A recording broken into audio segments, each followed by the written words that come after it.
자, 최근에 뒤집기로 가겠습니다. 시장이 좀 밀리고 있는데 한번 좀 낙폭을 더 줄여볼까요? 두 분과 함께 해보도록 하죠. 유니스토리 자산운용의 김장렬 투자전략본부장과 알파경제 김종효 이사입니다. 어서 들어오세요. 네, 안녕하십니까. 네. 자, 시장을 좀 뒤집으려면 결국은 반도체가 힘을 내야 되는데, 자, 반도체 또 평이한 게 내년에도 좋다 이렇게 해야 되겠죠? 내년에 나쁠 게 별로 사실은 없어 보여요. 나쁘려면 일단은 첫 번째 매크로하게 글로벌 경기나 아니면 뭐 어떤 그런 경기 둔화가 돼야 될 텐데 경기하고는 좀 별개로 떨어져 있는 것 같고 반도체나 AI가 뭐 버블로는 있습니다만 두 번째가 이제 그 업황 둔화 업황이 지금 아직은 타고 있잖아요. 그죠? 거기에 이제 공급 과잉 이것도 공급이 과잉되려면은 증산을 해야 될 거고 증산을 하려면 증설을 해야 될 거고 증설은 곧 캐펙스라고 저희가 표현하는데 이제 막 시작하는 거란 말이에요. 그죠? 증설에서 증산까지 가서 공급 과잉이 됐던 뭐가 됐던 이 과정이 몇 년은 더 걸릴 것 같은데 맞습니까? 현재적 구간에서 새롭게 공급한다고 하는 물량들이 뭐 아무리 빠르게 움직여봐야 2027년부터 뭐 공급되기 시작하니까 뭐 그렇게 본다면 뭐 반도체 만들어지는 거 이제 뭐 다들 잘 아시겠지만 만든다고 끝이 아니잖아요.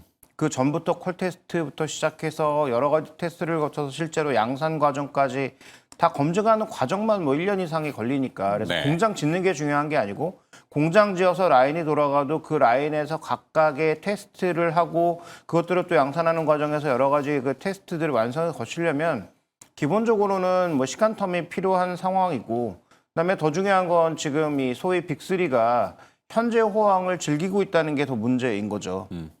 그러니까 예전에 이제 그 전력 쪽도 한번 말씀드리면서 언급드렸던 것 같은데 이렇게 시장이 폭발하고 있는데 증설 왜 안 하지라는 질문을 던졌을 때 시장이 너무 좋은데 예전에 한번 증설 잘못했다가 다 대인 경험들이 있기 때문에 그렇죠. 이번에도 마찬가지인 거죠. 그래서 오라클 문제가 지금은 별 문제가 아직까지는 아닌 것으로 판단하고 있지만 지금 소위 빅4가 전체 HBM이나 소위 AI 데이터 센터의 60% 이상을 차지하고 있으니까 이들이 투자를 멈추지 않으면 괜찮다고는 하나 만약에 나머지 40%가 진짜로 휘청인다면 그러면 그건 또 충격이 없는 건가라고 생각해 볼 수 있잖아요. 네. 그래서 결론적으로 말씀드리면 아직까지 뭐 우리 업체들에게 큰 문제가 있는 것은 아닌데 그다음에 또 증설에도 시간이 필요하기 때문에 아직은 즐길 구간이다. 그래서 아마 3등 업체가 이 정도 나왔으면 네. 1등, 2등 업체가 어느 정도 나올 건지는 대충 예상이 가는 상황이니까 네. 아마 1월 달에 나올 삼성전자의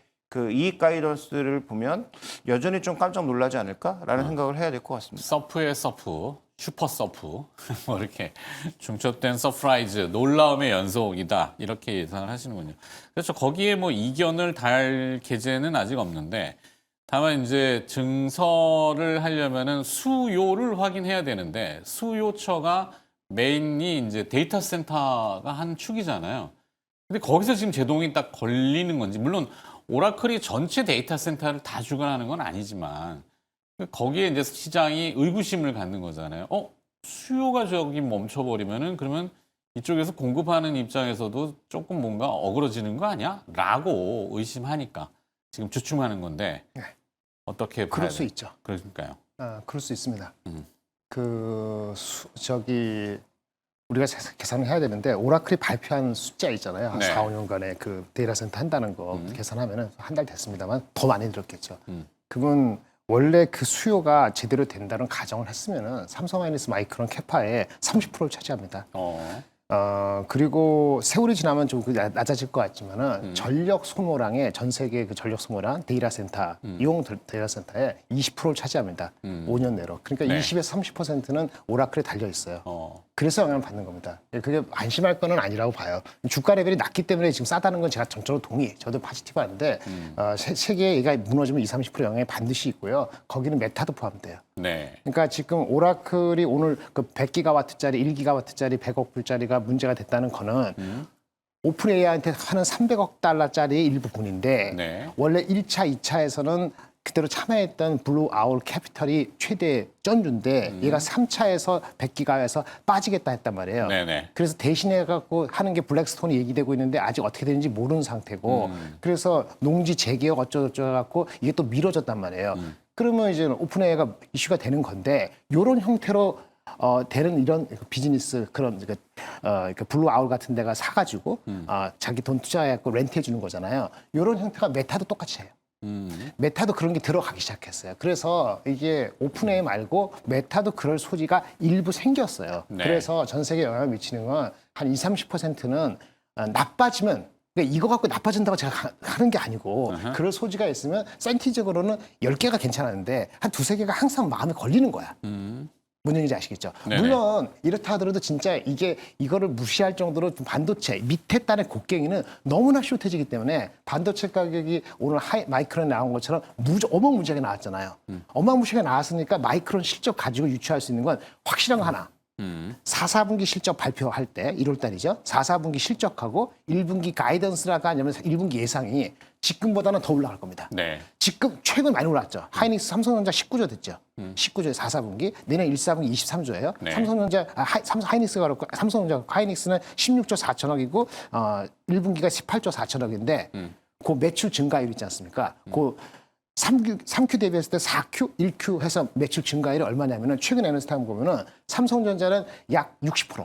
그러니까 6개월 사이 매출이 메모리에서 60% 늘어나는 거예요. 포캐스트가 제일 최근 거예요. 근데 이것도 네. 많이 올라간 거거든요. 그래서 19조, 20조고 하이닉스가 하면 평균 한 48%될 거예요.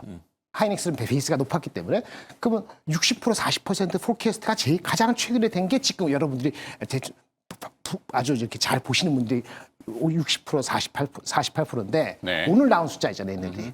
얘네 나온 숫자가 성장도 있습니다. 여러분 따라 보시는데 마이크론 테크놀로지. 마이크론 테크놀로지의 1분기 실적과 2분기 가이던스의 매출 성장률 있죠. 그걸 곱하면은 6개월 동안 매출 성장률 있잖아요. 그게 네. 얼마 나오는지 아세요?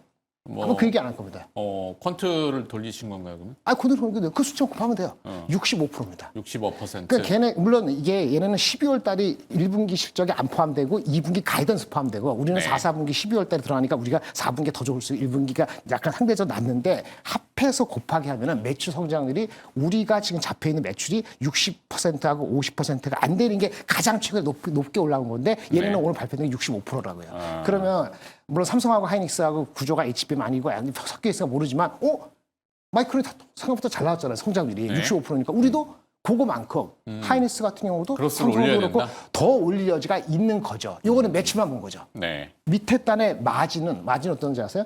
마이크론이 2분기 동안 1분기 가이던스까지 2분기 갔을 때 마진이 20%포인트가 높아졌습니다. 그러니까 44%가 뭐 68%로 하는데 하이닉스 삼성전자가 올라간 그 마진율이 24%로 하는데 삼성전자가 19% 20%예요. 그러니까 마진도 더 얹을 수 있어요. 그럼 무슨 얘기냐? 합하면은 삼성전자 그 메모리로 따지면 지금 예측한 것보다도 4분기인지 1분기인지 모르지만 매출 증가율이 한 5% 정도 더 플러스 마진 증가 5% 하면은 그렇죠. 그러면 그렇게 하면은 이 컴비네이션 하면은 당연히 10% 이상의 영업이익이 더 추가 상승이 있을 가능성이 있는 거니까 오늘같이 빠지는 게 말이 안 되는 거죠. 근데 삼성 하이닉스가 오르는 거는 하이닉스가 상대적으로 마이크론하고 더 애플 대 애플 비교다 보니까 더 직관적으로 와닿긴 하겠죠. 그래서 하이닉스가 약간 그래도 스트러글링해서 업된다. 이 정도로 굳이 해석하면 하겠습니다. 심리적인 것도 좀 있겠고. 자, 포워드 가이던스 뭐 용어들은 많이 들어보셨을 텐데 이제 앞으로 미래의 그 예상하는 것들의 눈높이를 더 올릴 가능성이 있다라는 기열이고 실제 어제 뭐 필라델피아 반도체 지수는 이제 주가의 연동성이니까 뭐 엔비디아나 아니면은 브로드컴 이런데 주가의 연동이라서 떨어졌죠 3%가 그러다 보니까 오늘 개장하고 초반에는 우리 반도체 주가에 영향을 주죠. 근데 이제 현물 가격이라고 하는 우리 맨날 DXI를 보잖아요. 디램 엑스체인지의 DXI는 어제 40만을 넘더라고요. 어제 기준으로. 제가 이제 어제 아침 방송에 39만 포인트까지 데이터 차트를 이제 우리 김주정 아나운서가 오프닝 할 때 보여줬거든요. 근데 종가 보니까 40만을 훌쩍 넘길래 현물 가격은 뭐 떨어질 생각이 없구나. 이 생각을 그러니까 그걸 반영하고 마이크론의 오늘 본장 사실 예측하기는 어렵지만 반영하면은 우리 장중의 조정은 오히려 기회일 수도 있다. 이렇게 보는 게 맞는지. 넘버와이즈는 그렇다고 저는 봅니다. 네. 넘버와이즈만은 어떻게 또? 숫자로만 보면은 그게 맞는 거죠. 숫자로만 보면은. 네네. 자, 김정현 이사는 근데 이제 중요한 건 뭐 올라가는 구간에 자꾸 이제 추격해도 되느냐, 60만 원 다시 넘어가면 그때 뭐 확인하고 사도 되느냐 이렇게 물어보시면 조금 난감하긴 하죠. 예. 그러니까 지금 계속 말씀드리지만 우리가 반도체에서 주목해 봐야 될 건 결국 내년도에 정말 영업이익 100조, 70조를 찍느냐가 중요한 거지. 자꾸 하루에 등락을 맞추려고 하면 너무 투자하기가 어렵다. 그래서 내년도 영업이익의 그 전체 수치가 여전히 이제 말씀하신 것처럼 계속 늘어날 것으로 보이는데 네. 그러면 늘어나는 건 일단 빼고 정말 최소한으로 잡아도 지금 주가가 싸다고 생각하면 자꾸 등락에 연동하지 말고 주가가 빠진 것 같으면 좀 사면 되고 그다음에 주가가 너무 좀 과열된 것 같으면 그때 팔아야 되는데 지금 과열된 신호는 전혀 안 나오고 있으니까 네. 미국 마이크로는 뭐 밸류라도 비싸지 우리나라 종목은 내년도 실적 당겨오면 지금 여전히 뭐 6배, 5배 막 이렇잖아요. 그렇죠. 그러면 저는 뭐 전혀 겁낼 시기는 아니라고 봐서 네. 추격해서 사는 것만 조금 주의해야 한다면 저도 특별히 뭐 사는 거에 대해서는 전혀 의심의 여지가 없다 이렇게 보고 있습니다. 물러섬보다는 오히려 밀릴 때는 다가섬이 옳다 현재는 뭐 큰 틀이 변한 것은 없으니까 신한투자증권에서 오늘 뭐 레포트를 내놨는데 올해 이제 개미 투자자 일반 투자자들 얘기하죠. 10명 중 7명이 주식으로 돈을 버셨대요. 평균 912만 원 버셨다고 하고 근데 이제 성과 분석을 해 보니까 절반 있는 이제 한 100만 원 이하 수익. 이게 자꾸 샀다 팔았다 하는 거죠. 삼성전자 수익은 투자자들이 3분의 1이 7만 원에서 8만 원에 대부분 많이 정리하신 모양이에요. 그러니까 11만 원까지 지금 올라와 있는 상황에서는 보유하고 있는 분들이 거의 없다. 그러니까 이게 국민 주식이 말이 국민 주식이지 사실은 개인 투자자들한테는 그림의 떡이 돼 버려가지고 삼성전자나 SK 하이닉스를 보유하신 분들 막 샀다 팔았다 하시는 거 제외하고 장기 투자자분들은 비율이 높지가 않은 건가 봐요. 그럴 수 있죠. 오. 그 많이 알려졌기 때문에 그렇고요. 네. 그동안의 사이클적인 특성을 계속 보아왔기 때문에 물론 하이닉스는 또 나름대로 완전 리레이팅이 어느 정도 됐다고 하지만 밸류에이션은 PER 밸류에이션 싸다고 이렇게 얘기를 하는데 글쎄요. 장기 보유로 할 수 있는 주식이냐 만약 그 질문이 그렇게 된다면은 네. 그런지 아닌지는 내년 말까지 가봐야 될 것 같아요. 가능성은 있죠. 근데 확신할 수는 없어요. 아. 마이크론이 오늘 그 시간에서 좀 오르긴 했는데 그동안 네네. 빠진 거 생각하면 지금 PR이 얼마냐? 아까 말씀드린 오늘 실적 나온 거 네. 견줘서 애널리스트 원래 예상보다 높았잖아요. 네. 그럼 원래 예상보다 얼마 정도 높았냐? 한 50% 높은 거예요. 그러면 컨센서스가 50% 높아지겠죠. 그럼 PR 배수가 낮아지겠죠. 네. 계산하면 11배에서 10배입니다. 마이크론은 10배에서 11배예요. 이렇게 됐을 때 그럼 삼성하고 하이닉스를 얼마 줄 것이냐 이거죠. 마이크론 좀 더 올라간다 가정해서 11배, 10배가 미국 평균 주식의 2분의 1 토막밖에 안 되니까 사이클 주식이지만 좋게 봐서 한 12배는 간다고 하면은 12배를 마이크론을 기준으로 하면 삼성과 하이닉스는 무조건 그보다 아래입니다. 그거를 국뽕해가지고 15배, 20배 이런 얘기 하지 마세요, 제발. 그런 일이 안 나타나요. 네. 그런 일이 안 나타난다니까. 마이크론이 15배, 20배 전에 삼성전자 하이닉스가 15배 가는 방법은 없어요. 그건 없는 거니까 제발 그런 얘기 하지 마시고. 그러니까 마이크론이 그럼 지금 10배, 11배인데 실적이 좋아서 나중에 이렇게 어싸싸해갖고 지금 뭐 곡괭이가 잘 팔리지만 엔비디아가 중요한 게 아니야 해서 12배 간다 하자고요. 12배면 삼성을 거기에 대해 얼마나 디스카운트하고 네. 하이닉스를 얼마나 디스카운트하냐 그거 곱하기 실적 전망에서 약간 보수적으로 이렇게 했을 때가 현실적인 타겟이에요. 밸류에이션이다? 예. 그렇게 나왔을 때 삼성전자가 10배 치고 하이닉스 8배 치면 얼마나 하냐면 하이닉스는 60만 원 후반, 삼성전자는 12만 원 초반. 이 정도가 현재로서는 지금 아까 100조 이상 85조 나오는 숫자를 믿고 했을 때 네. 그렇게 하면 그 숫자가 나옵니다. 그건데 그거를 15배, 삼성전자 15배 주고 하이닉스를 10배 이상 쉽게 주는 거. 네. 그거는 그걸 보고 또 63만 원에서 사고 또 11만 5천 원에 사면 안 된다는 거예요. 이 가게에서는 ADR이 상장이 되면은 따블이다. 그럼 그런 말도 안 되는 잡소리 하지 마시라고요. 아니 제가 하는 게 아니라. 그러니까 투자가들이 똑같은 말 하시나요? ADR 할 때 그건 시장은 항상 호사가들이 있잖아요. 2.4%밖에 안 되는 거예요. 예. 2.4%밖에 안 되는 거고 자꾸 TSMC 얘기하는데 TSMC가 상장됐을 때 사장이 전 세계에 날아갈 때요. 그러니까 IT 버블 깨지기 전에 3년 전에 상장을 미국 시장을 했기 때문에 네. 그 주가가 40~50% 올라간 거고 삼성 하이닉스 같은 경우는 주가도 230% 올랐잖아요. 예.